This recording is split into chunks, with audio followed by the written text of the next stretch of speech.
everybody, welcome back to Elvis Structural Reviews. Today we're looking at another Athearn Genesis product. We're looking at an Athearn Genesis AC44CW, and it is Union Pacific 6289 XSP243 Tsunami 2 Prime for Grime, and this is an XSP, like I said, so it has the patch, but it also has PTC on the top, and it is Prime for Grime here with LED and Tsunami 2, so let's not waste any time. Here it is in the lovely Athearn Genesis box. Hope everybody's having a good day today. Oi! I was a little hesitant about buying this locomotive for the longest time, and then ultimately I chose to. We have our Genesis locomotive manual, so we'll use this when it comes to looking at the sound. Like, for instance, there's our sound kit there. And we have our exploded diagram. Now, there are many variants of the AC44, so there's a lot of different parts and pieces for this locomotive here. And then we have our Horizon Hobby extended warranty piece of paper. Just going to take that piece of foam off. And here it is inside its protective casing. There's also a little bag right here full of extra end caps and lift rings right here. You can just see them right there. And those are very delicate pieces, so they can fall off. But thankfully, Athearn has said, "Don't worry, we'll give you some extras." And okay, let's slide this off here.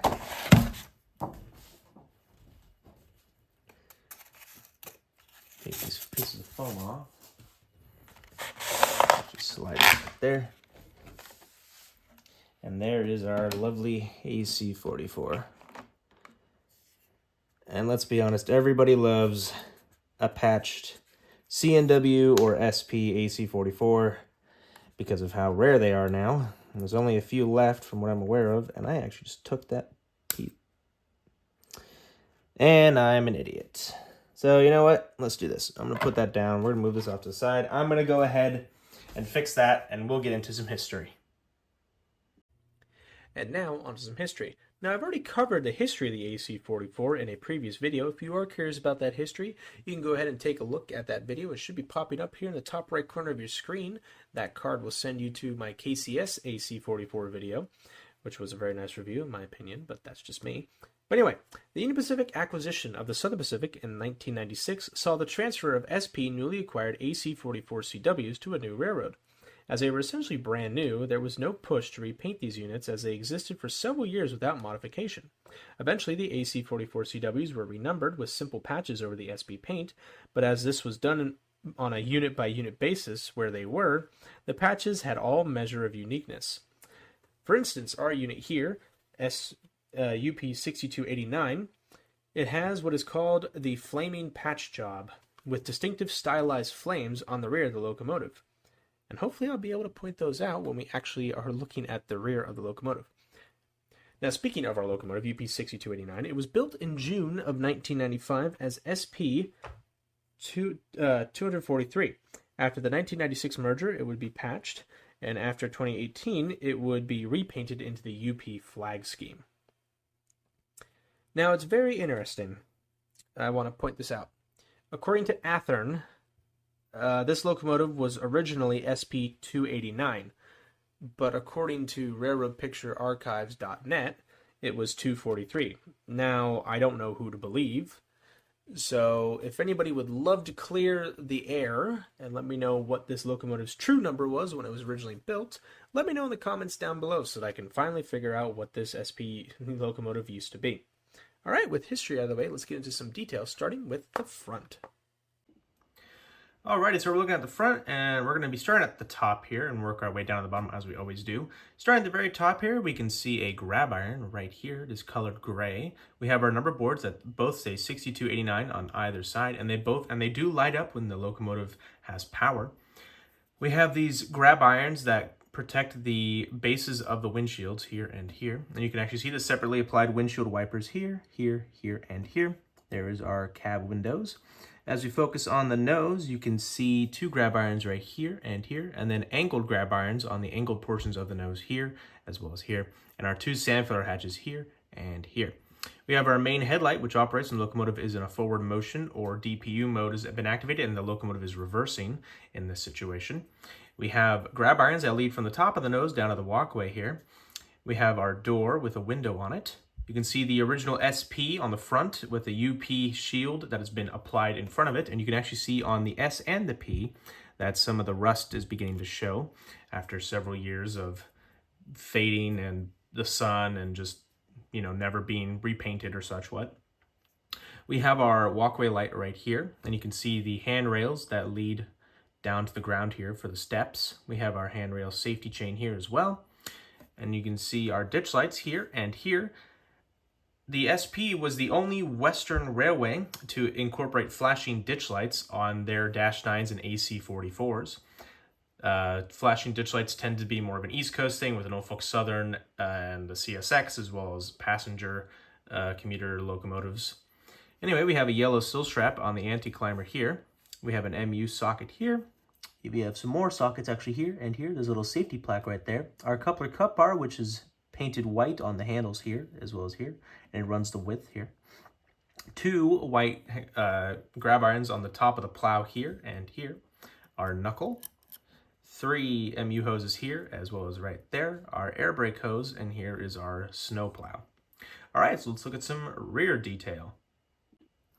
Looking at the rear of the locomotive, at the top here we have a white grab iron. Unfortunately, it kind of blends in with our white background, but it is here. You'll be able to see in a much better view when we look at the roof of the locomotive. We have our rear headlight, which operates when the locomotive is reversing. Some grab irons that lead up from the top of the roof here down to the walkway. There's our sand filter hatch. Here it says UP4289, and now I understand why Athearn meant by the flame patch job. The rear of the locomotive, the patch looks like flames, which is very interesting indeed. I have never noticed that until now. We have another grab iron right here, and it's colored pink, like the rest of the red that's supposed to be red. There is our rear walkway light, little step here to indicate, to walk across from one locomotive to the other. Our white painted handles on our coupler cut bar here, as well as here. Another MU socket here, here, and there. Here's 2 grab irons right here, as well as here. MU hoses, 3 here, as well as 3 here. And as you can see, this one has been moved out of place, but I'm not going to touch it with it because I'm a little worried about breaking it. We have spare knuckles, as well as here and here. Our air brake hose, and there is the rear knuckle right there. All right, let's look at some side detail. Looking at the conductor's side, starting at the front here, we have our steps that lead up to the forward walkway. A little red F to indicate this is the front of the locomotive, and you can see the yellow sill stripe that runs the entire length of the locomotive. There's this weird little white-looking lightning bolt that's on either side of the red paint here. I don't know why it's there. If anybody does know, please let me know in the comments below. We have our patch, UP6289, and right below it is a replacement electrical box that has safety plaques and is also painted in UP Armor Yellow. As we move the locomotive along, really quickly, you can see the windows that look inside the cab, a rear view side mirror, and the sunshade. Moving the locomotive along here, you can see the really great truck detail as well as the rolling end cap bearings, and you can see they do roll. There is our bell, a couple more safety plaques here, here, and here. You can also see this is the AC box. This is where all the conversion is right here in this portion of the locomotive. We have our dynamic brake vents right here as well as here, and some more white grab irons here, here, and there's gray grab irons here, here, and here. Move the locomotive along. I'm actually just going to grab it so I don't ruin the wheels on this wood. Actually, let's keep going a little more. You can see the fuel tank right here as well as the Southern Pacific speed lettering on the side of the locomotive. There's our horn, the exhaust stack, a couple more safety plaques here as well as here. Move the locomotive forward some more. Looking at the rear truck, here's a reel chain, one of the great things about Athearn Genesis 2.0. You can see, like I said, the yellow sill stripe goes the entire length. There's our jack pad right there. There's another jack pad up on the front. There is our handbrake, another safety plaque right here. And you can see that there's a see-through effect right here, which is very cool indeed. Looking at the engineer's side, there's a few other differences. Starting at the front here, we have our GE like builder's plates here and here, and there's that little yellow lightning stripes again. Not sure what that's there for. There's another little mirror here, and there's the forward jack pad right there. Move the locomotive forward again, and we have a few differences here. Starting over here on the far right, we have a door to access the electrical compartment of the locomotive. We have our air tank reservoirs here as well as here. There is a fuel gauge.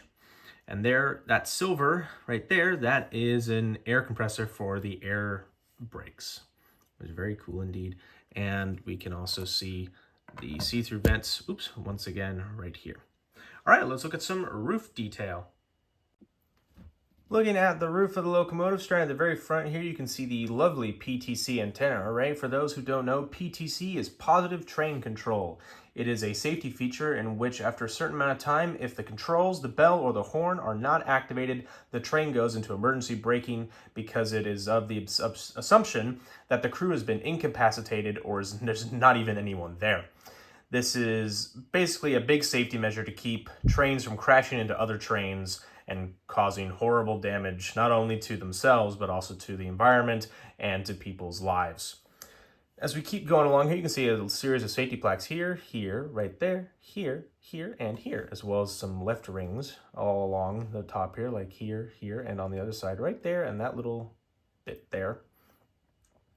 And like I said, these lift rings, they're super small. This means they're super delicate, and they do have a tendency to break off. That's why they were more featured in a little bag. We have our horn here, which I believe has been replaced. Originally, it was a P3 or a P2. I forget which one specifically, but now it's a K3. We have our exhaust stack right here, and there is the vents for the radiator. And there's that white grab iron. You can just see it right there. All right, let's look at our sound demo. All right, so we have the locomotive here up on the test track, and let's go ahead and apply some power.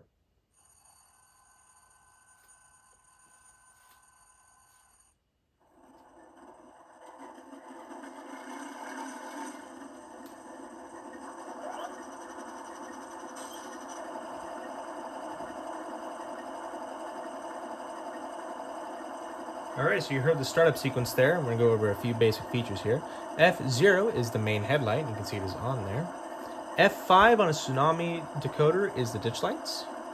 And F6 is the number boards. Now, you're not going to be able to see them because of my spotlight. And even if I was to turn it off, you still wouldn't be able to see it because of how dim the light for the number boards is. But believe me, they are on. F1 is a bell.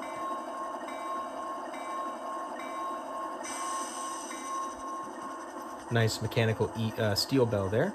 F2 is a longhorn, and watch the ditch lights. They do flash.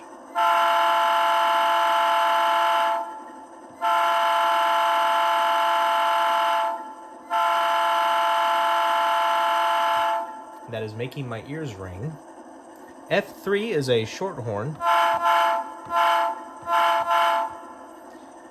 Now, F7 dims the main headlight, but also activates crew chatter. So I'm actually going to turn off the locomotive so you can hear the crew chatter here.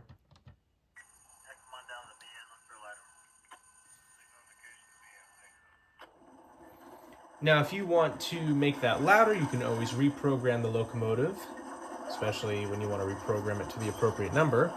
All Loc-Sound and Tsunami and any decoder that you get from the locomotive, it is set to 3, so you have to go in and reprogram the number unless the locomotive's number is literally 3, and there are a few locomotives out there that have the number 3, so you had no need to, which might be a bit of a problem sometimes. But now anyway, F4 is a couple of things. It's called dynamic brakes or straight to idle. Now, the dynamic brakes only work when the locomotive is moving. Unfortunately, we do not have a lot of room here. We have just under 2 feet of track here, so we're not going to be able to get enough space. Or it's also straight to idle. Now, F13 is a couple and uncouple, so let's see if we can hear that. There, so we hooked up, and I'm going to hit F13 again, and we should release. Yep, all right. And then F15 is the handbrake.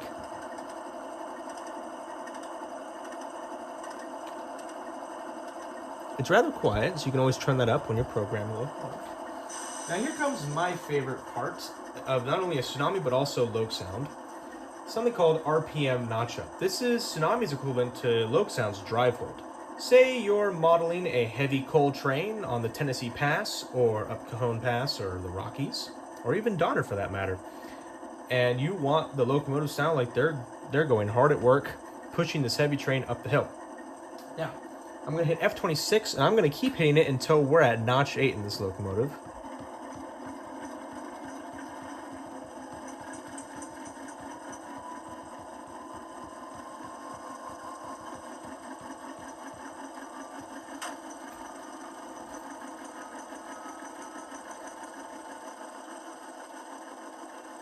Now this locomotive is a little quieter than some of the other tsunami sound locomotives I've reviewed in the past, say like the SC70M or the gas turbine.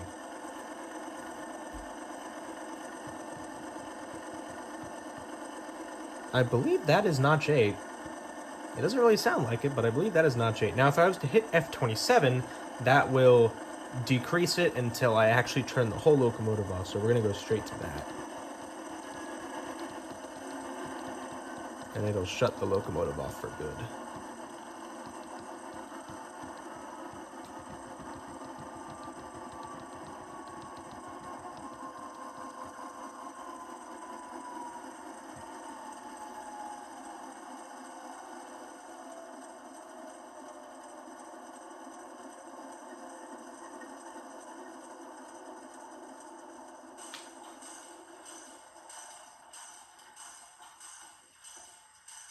Alright, it is actually fully turned off. Now I'm going to hit F26 again to get it moving.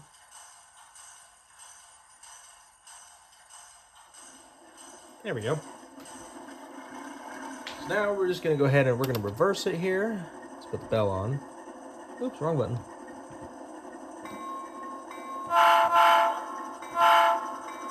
I'm going to go back a little bit here. Not that far, and then we're going to come back and then we'll reverse. One more time.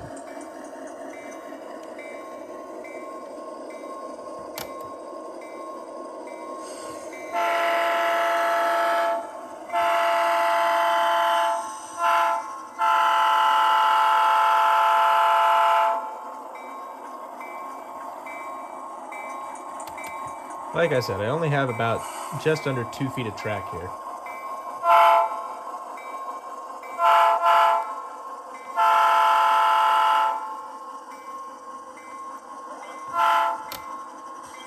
Alright, so let's turn off the bell, number boards, ditch lights, and the main headlight.